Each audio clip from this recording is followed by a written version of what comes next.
Well, hello there, folks. This is Rebecca Adams, and you're watching Free to Soar. And I have my wonderful sidekick, Becky Vermeer, with me tonight. Hello. There's Mrs. Doubtfire. We can hear you.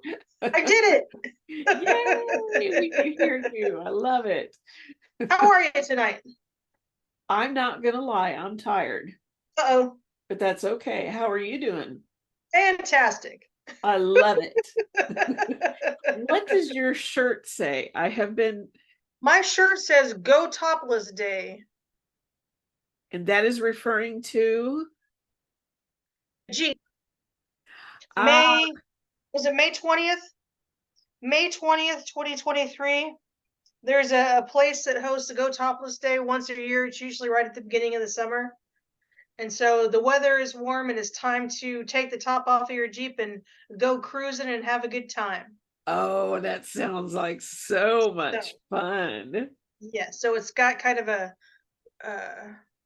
I was gonna say compass, but I don't even think it's a compass. Is it a compass? It Yeah, looks it kind looks of like like a a compass from compass. this angle. Yeah, Yeah. that means drive anywhere and have a good time doing it. Oh, I love it. And don't worry about what direction you're traveling, right? Nope, nope. Just Love it. enjoy the wind in your hair. Love it. And tell us just a little bit about when you get ducked as a Jeep owner. So in 2020, when COVID shut the world down, the Jeep community is a very involved community. So there's a lot of events. There's a lot there's a lot of different Jeep groups in different communities. And so 2020 happened and it kind of shut people down from being able to do that. And I can't tell you the name of the person that started it, but somebody in the Jeep community started playing this game called Duck Duck Jeep. And so, as a way to keep the Jeep community connected, when you go anywhere, to grocery shopping, you're shopping, going to a restaurant, going to the gas station, you see a Jeep that you like, you put a duck on it as a way to say, hey, I really like your Jeep. From one Jeeper to another, I really like your Jeep. And so it started as a way to keep the Jeep community connected when there was no other way to connect. I love that. I didn't know how old of a tradition that was. Yeah, I mean, it's fairly new if you look at things, but yeah, right around COVID time, that's when the whole thing started. So I got ducked for the very first time in 2020, um, summertime, I believe, taking a road trip to my parents' house, and I was so excited. Whoops, The you froze people that up. were with me, they were like, somebody's over there by your Jeep, and they thought I'd be upset. And my first response was, oh, maybe I'm gonna get ducked. And I totally did. So they're like, what are you talking about? What do you mean get ducked? Yeah, so that's how new it was when I got ducked for the first time. Oh my goodness, how fun. That must have Yeah, felt good. yeah, it was awesome. So these are, I saw the ducks in your on your dashboard, and they're the little ones. Some are little, some are big. They're all Okay. different sizes, actually. Yeah, I've Okay. got probably 3 different sizes on my dashboard. Oh, how And I've fun. got some that are little bitty, little bitty. Are you serious? Yeah, Oh, how fun. yeah, it's fun. Yeah, I don't think they do that for SUVs or cars, or it's totally a Jeep thing. It's kind of a Jeep thing. I love it though. That's awesome. Yeah, That me is a too. good It's way fun. to keep you connected. Goodness. Can't talk Yeah, it's tonight. fun. Well, do you have a pair of socks down there to show us? I do. Would you like to see a pair? Yes, I would. So tonight I thought I would share with you my, you can't really see the yellow. They're very yellow. There we go. They've got headphones and music notes on them, and they're a bright yellow with a bright pink. Oh, that's perfect for you. We're all about the music and the headphones. So it kind of actually goes right along with the question you asked me about my Jeep and my shirt, because one of my all-time favorite things to do is to take a road trip to I don't know where, get in the car and go, put on some really good music and just let the wind blow through my hair and lose myself in the process. So, Oh, that sounds awesome. yeah, it's pretty fantastic. I always say it's about as close to the same feeling is as close as you can get to the feeling of on a boat, because I always found water to be very therapeutic. So Mhm. the sensation of driving down the road, especially if the doors are off and the top is off, is as close as you can get to that same feeling of floating in a boat. Oh, I love it. Yep, super fun. Oh, I love it. Yeah, I don't get that experience in my car. Not everybody does. No, I love it. You have some special earrings on tonight? I do. I love these earrings. I may have shown them before. I don't know. See if I can catch them in the camera. Yeah, those are pretty. Aren't they I pretty? love the Five blue. dollars. Five Love the blue. dollars. Yeah, $5. $5. You know me. I don't go expensive. And it's Paparazzi is the name of Mhm. the company. I know about paparazzi. Oh, they have some good stuff, beautiful stuff. So tonight what we're going to do is I'm just going to ask Becky some more random questions, things that as I'm editing I'll listen to the conversation, of course, and then it's like, why didn't I ask her this? Why didn't I ask her that? I wonder, maybe it's something one of our guests has said, and I'll think, I wonder what Becky would say to that. And so I keep a record of it. And then times like this, then I just pop open a question and here we go. So Here we go. Becky never has any idea what I'm going to say, what I'm going to ask her, and she likes it that way. I have not been prepared for the content of this episode. That's my disclaimer. I have no idea what you're going to ask me. And no, but I will say this now before we get to the end of the video, no executive directors were damaged in the making of this video. Yet. Not yet. Not yet. No, not yet. Okay, so in the book that I think I sent you the link to it in Amazon. Yes, from the book Personality Disorders and Mental Illnesses.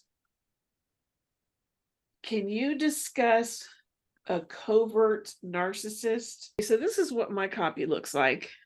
Is that backwards to you or can you read it? No, I can read it perfectly fine. Okay. Personality disorders and mental illness. Yes, subtitle. And that says the truth about psychopaths, sociopaths, and narcissists. Love that. This is a very thin book, as you can see. It's a very quick read. So they talk about how we all have some narcissistic tendencies ourselves. Yes. However, the moment a person starts to treat others manipulatively or in any other negative way for their personal pleasure, they are crossing over to the dark side of narcissism. I'm trying to decide here how much of this I want to read. Healthy self-esteem is all about being able to respect yourself. Narcissism, on the other hand, is all about seeking recognition due to the craving for attention and admiration. So to a narcissist, these are like drugs, to somebody. I mean, they get high off of the attention and so forth. While the narcissist only feels good if he or she gets the approval of others, is another thing that I noticed.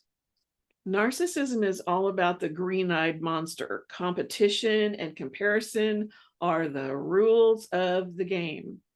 A narcissist prefers to be the dictator, while a person with healthy self-esteem leans on cooperation and equality.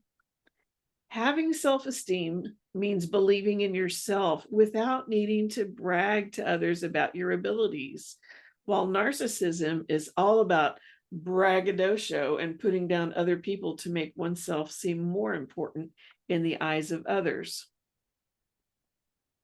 And that does not have any covert narcissism in there.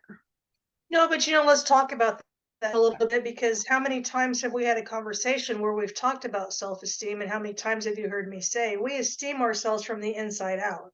Mhm. And so someone with a healthy sense of self-worth does not need accolades from anyone else Mm, at all.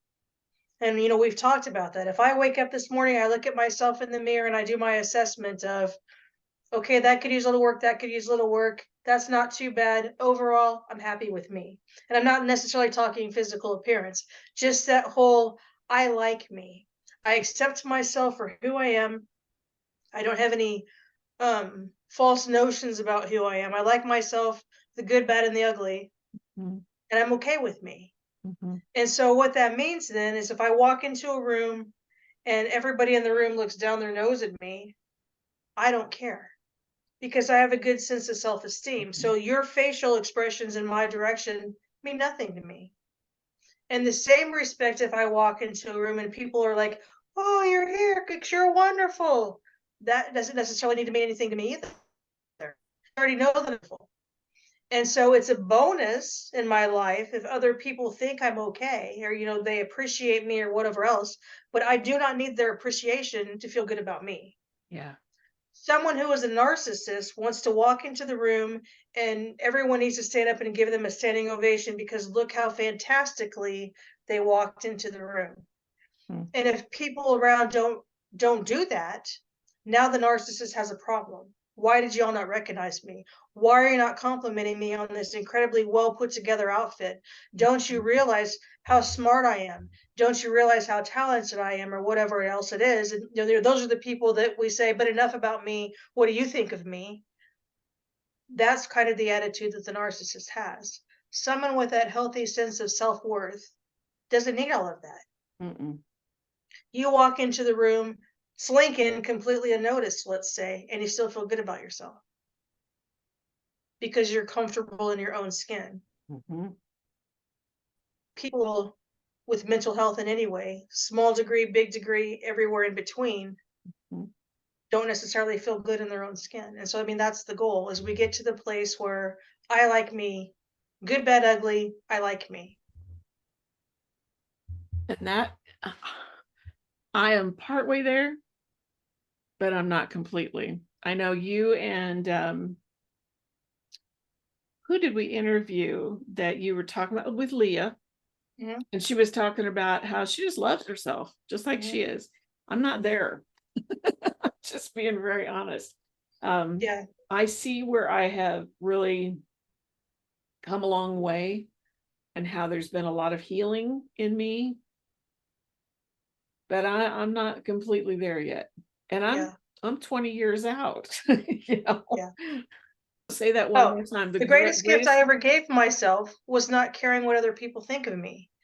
That doesn't mean I'm a jerk. That right. doesn't mean I'm self-absorbed.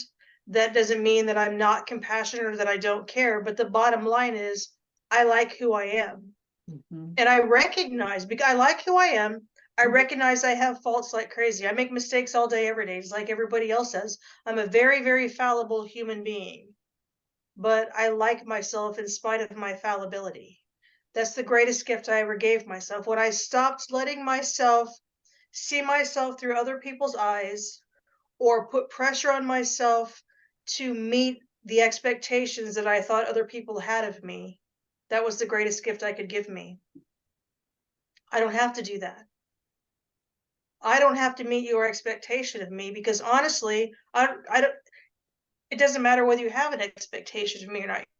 You know what I mean? I'm going to be me.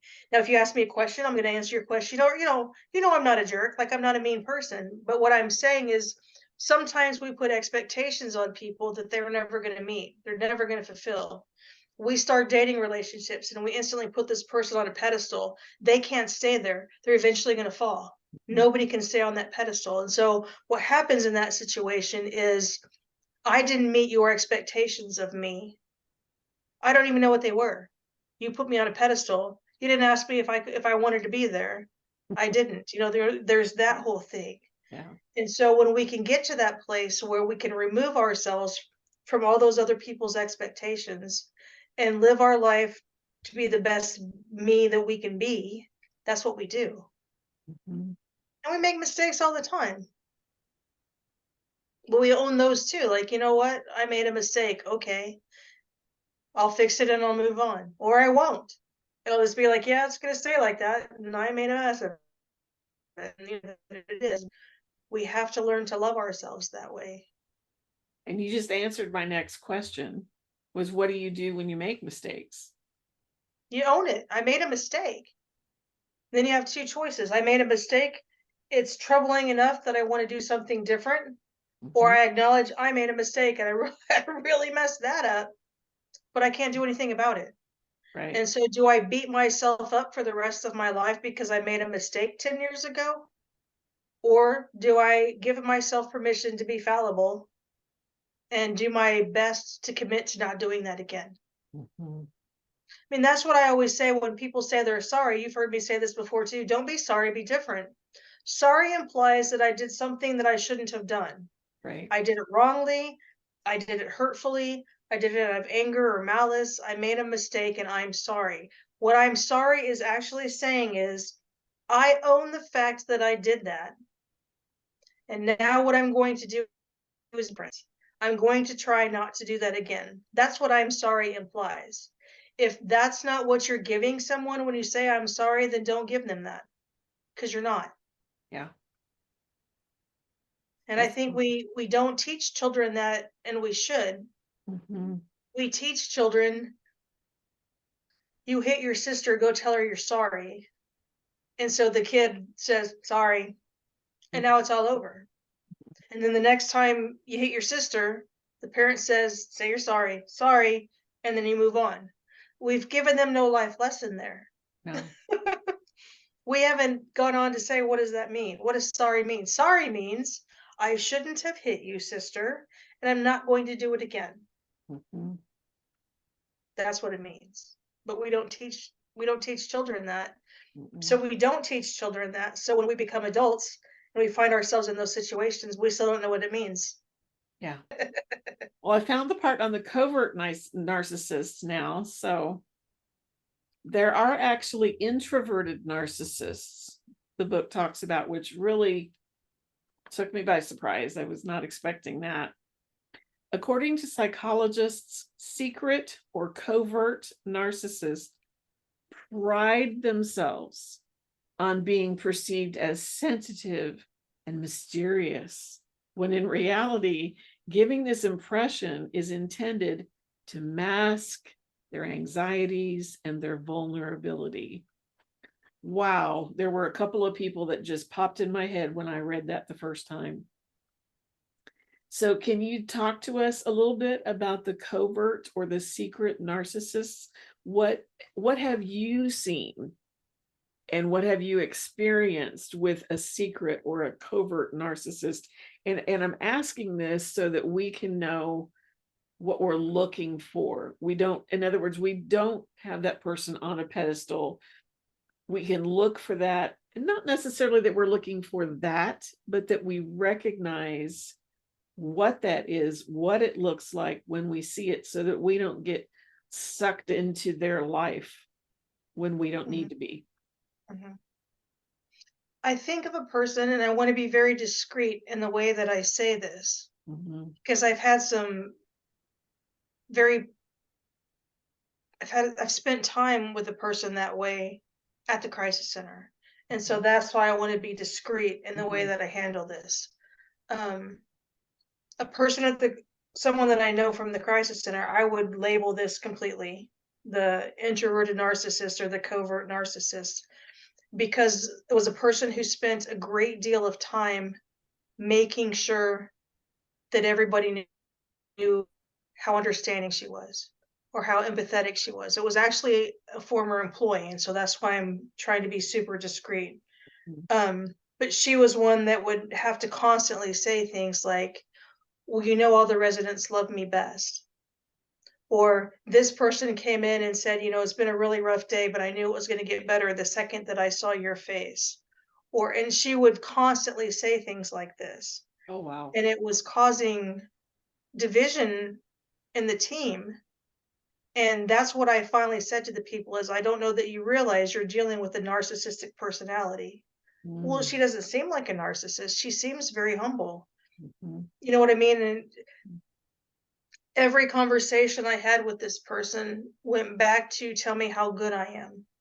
Acknowledge how good I am. You must acknowledge how good I am. And so much so that if there was an attempt to have a conversation about maybe a behavior that needed to be changed or whatever else,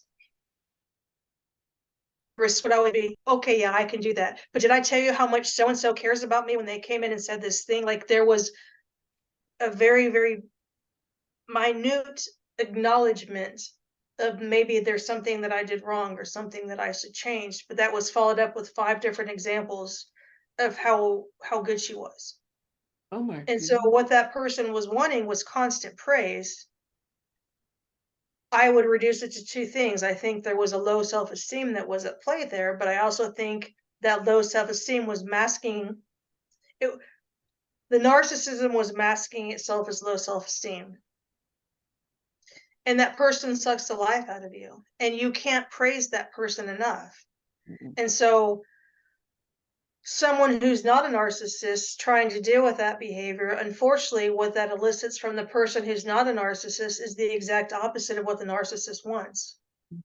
And so then what that does is it pushes that person to be even more demanding, more, more me this, more notice this, notice me, notice me, notice me, notice me. Mhm. And you can't, and you'll never be able to notice that person enough. Right. Because it's a bottomless pit of need. Because that person's self-esteem cup is empty, or it's full, but they're a narcissist, and so it's never going to be enough. You Mhm. have to, it's all about me, it's all about me, it's all about me. I think of a time that a picture was taken and that person was in the background. That person was not in the foreground.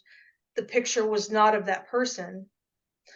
But when the person that was in the background saw the picture, that person was incredibly unhappy with how they looked in the picture and wanted an apology and an understanding that that was completely unacceptable and that she felt victimized and that was not okay, that she was presented in the light, et cetera, et cetera, et cetera.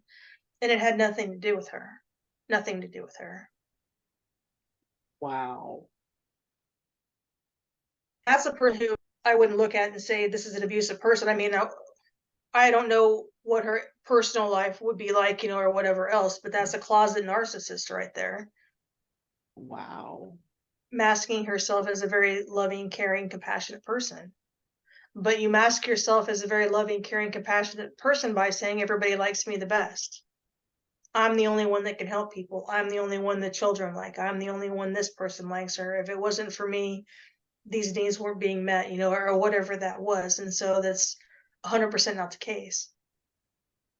That is so opposite of teamwork, which is what you need with all of your employees. Yeah. Wow. That must have been so difficult to work with. It's incredibly challenging because it's never going to be enough. Mhm. And the work that, if we're talking workspace, the work that I do and the work that the people that work with me do, the people across the country in shelters, there's an element of it's kind of a calling as well. Yeah. And so you're doing it for the common good. And if your focus is the common good and you can work as a team, you make change, you facilitate change, things happen. But if your focus is not the common good and your focus is me, it doesn't work. No. You're not facilitating change. You're just wanting everybody to recognize how wonderful you are.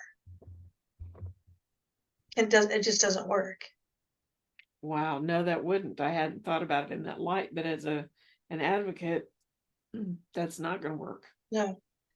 And so, then you move it into an abusive relationship, let's say, where someone's in a relationship with a narcissist who's not overtly a narcissist. And so, that may be a person who looks like a nurturer, who looks like a caregiver, but they make sure that when they're nurturing and when they're caregiving, when they're being loving or, whatever it is, it's done in front of people Mhm. so that people can say, oh, look at that person. Look how loving they are. Look how caring they are. And then someone may walk up, let's say it's the abuser who's the closet narcissist, right? Mhm. Oh, let's say it's the husband of this person. Oh, your husband is so wonderful. Your husband cares about you so much. Look how he dotes over you. Look how he dotes over the children. The husband needs set up like candy. Mm, It's feeding that narcissist behavior inside of him. Now mhm, let's look at the victim in that scenario for a second. When they go home and the public person and the private person are two different people, and the one who's so doting and nurturing and loving and caring changes from the Dr. Jekyll to the Mr. Hyde, or whichever one you want to label them. Now here's this bad guy who's physically abusing someone, and what's the victim hearing? Oh, he's so loving and he's so caring and he dotes on you. mhm. Now, what does that do to the victim in that situation? Oh, that really messes because I that's pretty much you pretty come pretty close to explaining what my life was like. Mhm. Mhm. Yeah, Yeah, I mean, it made me feel like, am I imagining things? It's very, I felt very gaslit and confused, but I didn't know that. I couldn't have told you that. I couldn't have right. used those words. I didn't know to use those words. But it's Mhm. very confusing. It makes you feel very um, demeaned and put down and lied to. You know you've been lied to by your abuser, that he's just simply playing a part and that's all he's doing. Mhm. Yeah. And so, then to put that in perspective too, how challenging it's challenging because other people don't see it. Mm-hmm.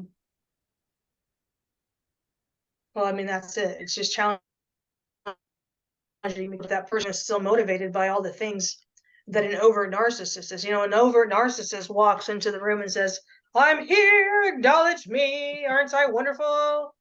Yep. And then this closet narcissist could be like, oh, that's terrible that that person is behaving like that. I can't believe that they're wanting to draw all the attention to themselves and acting that way. And then all the people around that closet narcissist are like, you're so wonderful. You don't treat people that way and you don't do that. Now guess what? You've just completely fed that behavior Yep. unknowingly. I mean, that's the thing and that's where that manipulative piece comes in. Mm-hmm. That person is manipulating that situation. One of the very first things you said is this person is manipulative. Mm-hmm. You can be so discreetly manipulative that no one even knows you're manipulating them. Exactly. And that's the hard part. Mm-hmm. And manipulation on its own is not a positive thing. Mm-mm. But again, if you don't know to call it that, if you don't know that you're being manipulated by this person, you're being manipulated and you're completely feeding what that person needs you to feed. Mm-hmm. But overtly, you're completely unaware that that's what's going on. Yeah. I think it's probably even harder for that person. Well, I mean, a narcissist is never going to admit that they need help, but for someone who's that covert or that closet narcissist, let's say, I think would be 100 times more challenging to help that person even identify that behavior. Mm-hmm. Because they have to take ownership of it, but that goes against everything they believe in. Absolutely. But other people don't even see it. So, well, so and so doesn't think I'm that, and this person doesn't think I'm that, and so you're the only one that thinks I'm that. Mm-hmm. Again, then there's that mind game going on in the victim's head, let's say, because the victim sees it. Mm-hmm. But I see this. Well, no one else sees that, so you must be crazy. Mm-hmm. We're not that kind of a person. So then you use your expression gaslight and the mind games and the emotional abuse that comes from that. Mm-hmm. Pretty vicious cycle. It really is. And it can just drive you nuts thinking, I know what I saw. And the very few times that I would have those kind of things validated, it was, whew, okay. So I'm not as nuts as I thought I was. Right. Mm-hmm.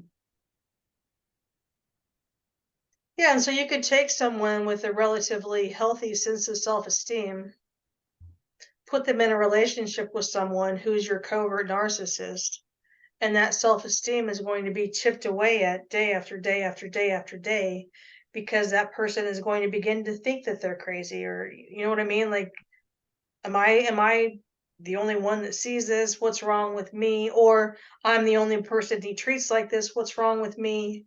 And it slowly chips away at that. And so again, quiet manipulation, even in that respect of, if an abuser is motivated to maintain power and control over a victim, the best way you can do that is you chip away at that victim's sense of self-worth. Mhm. And so there's this covert manipulation that's going on all of the time that's chipping away at that self-worth.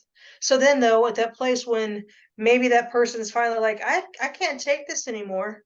I need help. And they reach out and call their mom or they call their best friend or they call their sister and they're going to say, "Well, that's not so bad. What's happening that's so bad?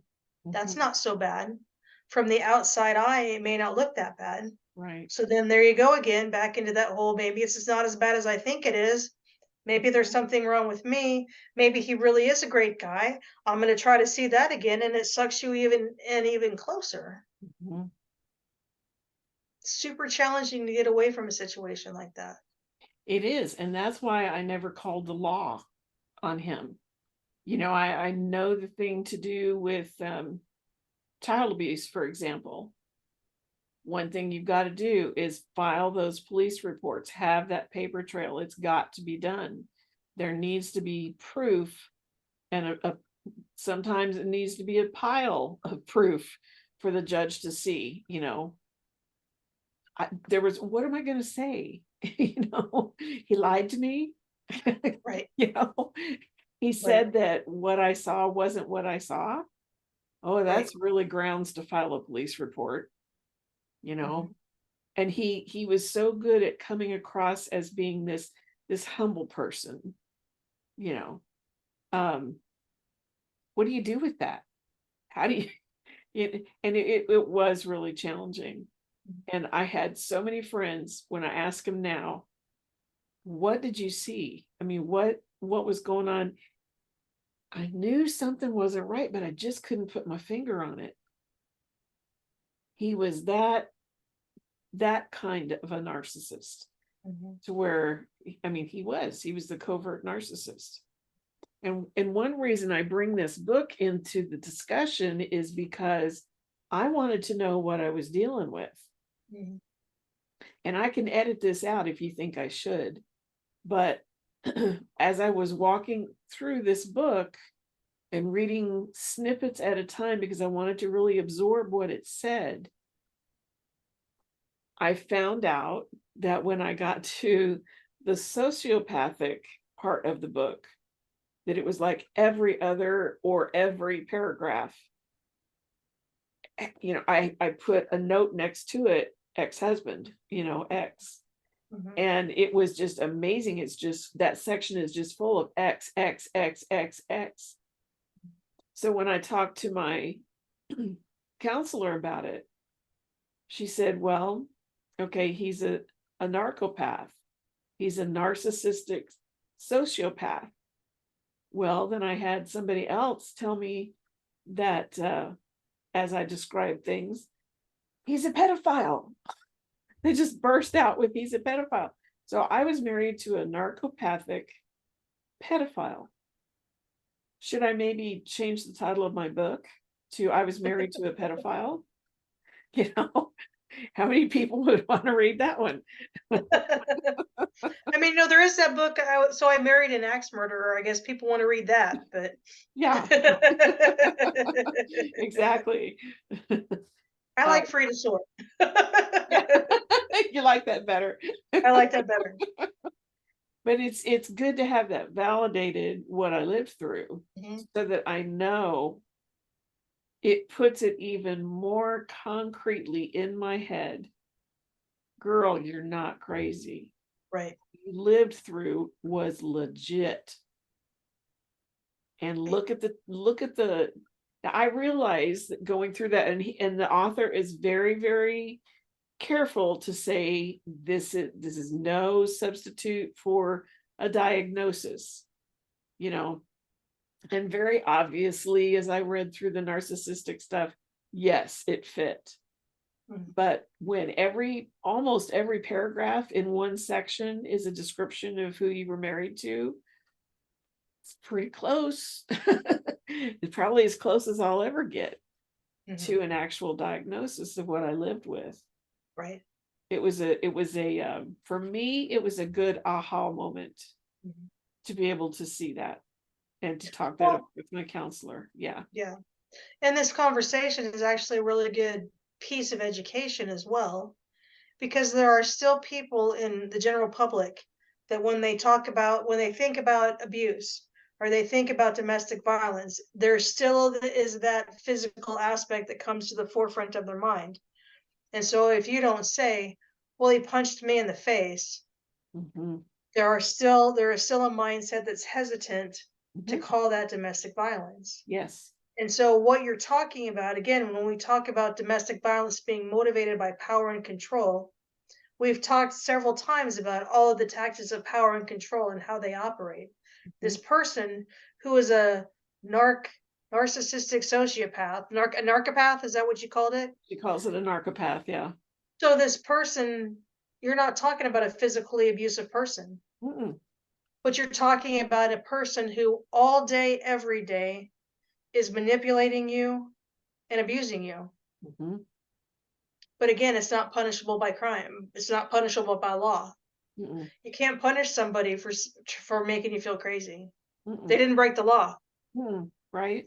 And so, even that sociopathic aspect that comes into it of the mental illness that knows, but knows enough to do things. That's a scary person. It is a very scary person. They're incredibly aware of what they're doing and why they're doing it the way that they're doing it. Hmm. It's purposeful. There's direct intent to do what they were doing, your ex-husband, direct intent Hmm. to destroy you without ever laying a hand on you. So warped. So, and I'm not saying he never laid a hand on you ever, but I'm just saying that that was Right. the plan, to Hmm. destroy you with words alone. So when he said I do, he meant I do intend to destroy you. It was not that I take you as my wife, I take you as my property and I want to destroy you. To love, honor, and destroy. Mhm. Not to love, honor, and cherish. Mm-mm. To love, and I use that term loosely. To honor, and I use that term loosely. Destroy. Yeah. You're my project to destroy. And I don't care how many times I hear you say that, Becky. I still have almost the same reaction as I did the first time we talked about this on this program. That his intent was to do that. He had this plan. What do you mean he had this plan? It doesn't even register with me. But then when I look at it from this viewpoint, okay, personality disorders and mental illnesses, okay, now I can grab a hold of that and say, as much as I can, I get it. Mm-hmm. And it makes sense to me. And I say that with a question mark after sense. Right. Mm-hmm. You have to be mentally ill to seek to destroy someone. Yes, thank A you. sane person doesn't do that. No, You know, we look at all of it, let's call it what it really is, it's insanity. thank A you. sane person doesn't do that. Mm-hmm. So every abuser that we've ever talked about on every program that we've ever talked about is insane, if you want to ask me, Mm-hmm. because sane people don't do that. Thank you. Sane people don't look at children like the way that a pedophile looks at a child. That's insanity. Right. Sane people don't look at their significant other, the love of their life partner, whatever you want to call them, Mm-hmm. with the intent to hurt them. That's not sane. That's insane. Well, and he did that to the children too. I was thinking of one thing while you were talking. I can remember, and this was even up into their teen years, he was doing this to the kids. So a situation would come up and they would be talking to us about what happened and what their reaction was or whatever. And he would say, well, I told you, don't think about it. But then what he had told them before was, well, just think about it. So he's gaslighting them and Right. trying to drive them crazy. And I'm thinking, what kind of a person tends or sets out purposes to destroy their own children? a mentally ill person. Mhm. Sociopath. Yeah. Yeah. And it was interesting as I read through this. I can't say enough good about this because my counselor said that it stayed true to what is that big book you have in, DSM, and that stands for, diagnostic something manual. I'd have to look it up. okay, yeah, okay, no, that's Yeah. I've always just heard it referred to as the DSM, but basically the DSM is a big book of definitions defining every mental illness that you can come up with, pretty much. okay, and this is done in a little tiny thin version, and it really is a quick read. It's really incredible. But as I read through the other ones, like the psychopaths, there was one person in particular that I could remember uh, from my past, and I was like, oh, they're describing that person. Okay, and I'd read a little more. Okay, it kind of gave me some understanding. So, Becky, do you know how to signal to somebody that you need help and you need somebody to get the police for you because you're in a crisis situation? What Yeah, kind I might of say, ah! That's well, probably not that that's that would probably not work what you're looking for though, is it? really. You are such a nut. Open your hand, put your thumb inside your palm, and cover it with your four fingers. And if you see somebody doing this, especially if they're doing it repeatedly, what they're trying to say to you is, I'm in a situation I need to get out of. I need some help. I'm being held against my will. I'm being made to do something I don't want to do. I need to escape from this person. So, yeah, the universal sign for help. Love it. Thank It's you. super important that we share that with people. And when I taught it to my grandsons, I was talking to him about it today. And my youngest grandson, he knew. I said, he piped right up, and I said, and this is not a game that you play either. And he said, oh no. I said, because what you're asking is you're asking somebody else to get the police for you. And he Mhm. said, that's right. And he knew that. That's And good. so you can teach it to your kids and let them know this is not something you mess around with, that you stand on the street corner and do that and run back to your house and you're just trying to mess with people. Um, but this is the real thing. Yeah, Mhm. Well, thank you for that. I appreciate it. of course. And we will go ahead and conclude this one, and we're going to pick it up where we left off, and we will talk some more next time. So thank you so much, folks. Remember, no matter where you are in this process, you're always free to soar.